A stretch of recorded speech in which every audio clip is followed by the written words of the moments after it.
আসসালামু আলাইকুম। আসলে কি বলবো, মুখে কোনো বলার ভাষা নাই। গতকালকে উত্তরা দিয়াবাড়িতে মাইলস্টোন স্কুল অ্যান্ড কলেজে যে ভয়াবহ দুর্ঘটনা ঘটল, বিমান বাহিনীর একটি প্রশিক্ষণরত বিমান আশ্রয় পড়ল একটি ক্লাসরুমের ভিতরে। অনেক কোমলমতি শিক্ষার্থী নিহত হলো, অনেকে আগুনে পুড়ে দগ্ধ হলো। তো এই শোকটা কাটিয়ে ওঠার আগেই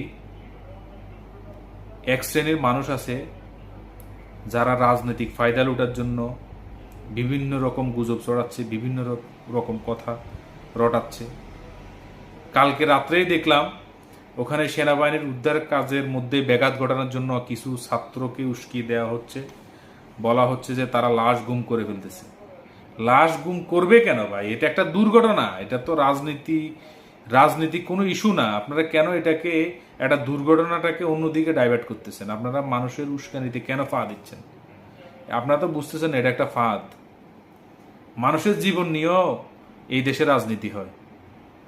খুব জঘন্য, খুবই জঘন্য। আচ্ছা, আপনারা যারা বলতেছেন লাশের প্রকৃত সংখ্যা সরকার জানাচ্ছে না, লাশের প্রকৃত সংখ্যা কিরকম হলে আপনারা খুশি হইবেন? ধরেন এখানে নিউজে দেখালো 25 জন, 30 জন বা 40 জন মারা গেছে, এরকম এক এক নিউজে এক এক রকম সংখ্যা আসতেছে। তো আপনারা এর থেকে সন্তুষ্ট না? আপনারা কি মনে করতেছেন হাজার হাজার ছাত্রছাত্রী মারা গেলে আপনারা খুশি? বেশি মারা গেলে, লাশের সংখ্যা বাড়লে কি আপনারা খুশি? আল্লাহর কাছে দোয়া করুন যেন মৃতের সংখ্যাটা, মৃত্যুর মিছিলটা খুব কম হয়, খুব ছোট মৃত্যুর মিছিলটা যেন খুব ছোট হয়। আপনারা আরেকজনের উস্কানিতে, আরেকজনের ফাঁদে আপনারা ফা দিচ্ছেন কেন ভাই?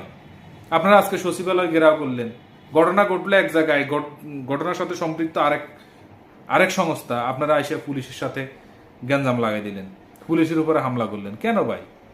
এরকম উত্তেজিত হচ্ছেন কেন? বুঝতেছি আপনাদের সহপাঠী মারা গেছে, আপনাদের সহপাঠীর শোকে আপনারা কি বলে, সহপাঠীর শোকে আপনারা, বুঝলাম আপনাদের সহপাঠী মারা গেছে, কিন্তু আপনাদের শুধু সহপাঠী না, আমাদেরও তো সন্তান আছে, আমাদেরও তো ভাই বোন আছে, আমাদের তো পরিবার আত্মীয় স্বজন আছে, আমরা তো মানুষ নাকি? আপনারা যেরকম শোকে শোকগ্রস্ত, আমরাও তেমনি শোকে শোকগ্রস্ত, পুরা দেশ শোকে শোকগ্রস্ত। তাহলে এই ইস্যুটাকে অন্যদিকে ডাইভার্ট করার কি আছে? সবার কাছে বিনীত অনুরোধ থাকবে, একটি শোককে শক্তিতে রূপান্তরিত করার সুযোগ দিন। অযথা গুজব ছড়িয়ে মানুষকে বিভ্রান্ত করবেন না, কাউকে ঘোলা পানিতে মাছ শিকার করতে দিবেন না।